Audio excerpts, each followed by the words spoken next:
राधा वल्लभ श्री हरिवंश। गुरु दीक्षा की नियमावली के अंदर सबसे पहले जो बताया गया है वो ये बताया गया है कि राधा वल्लभ श्री हरिवंश की आपको 11 माला जपनी है। इसके अलावा अगर आपके पास और समय है तो आप राधा वल्लभ श्री हरिवंश या राधा नाम की माला से या फिर काउंटर से नाम जप कर सकते हैं।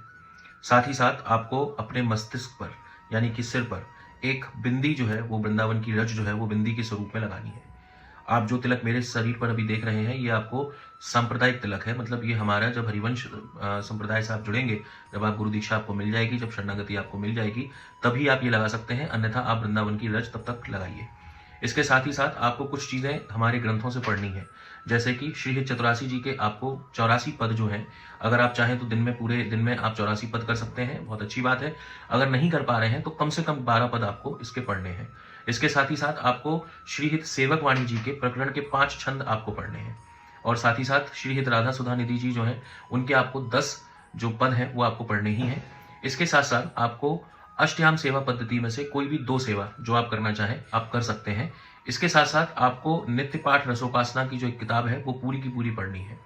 साथ ही साथ आपको कुछ बातों का विशेष ध्यान रखना है, गुरु दीक्षा से पूर्व और गुरु दीक्षा के बाद भी आपको ये डबल कंठी की माला भी धारण करनी होगी, और इसको धारण करने के बाद आप प्याज, लहसुन, नॉनवेज, मांस, मदिरा, इस तरीके की कोई भी चीज आप जीवन भर इसका ग्रहण ना करें। किसी भी प्रकार का नशा, जुआ, व्यभिचार, इन सारी प्रवृत्तियों से आप दूर रहें।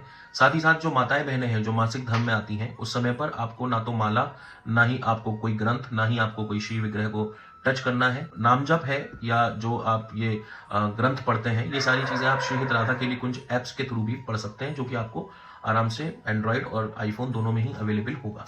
इसके साथ साथ दीक्षा के लिए परिवार की सहमति होना बहुत आवश्यक है। यदि परिवार की सहमति नहीं है तो फिर आपको दीक्षा मिलना थोड़ा मुश्किल है।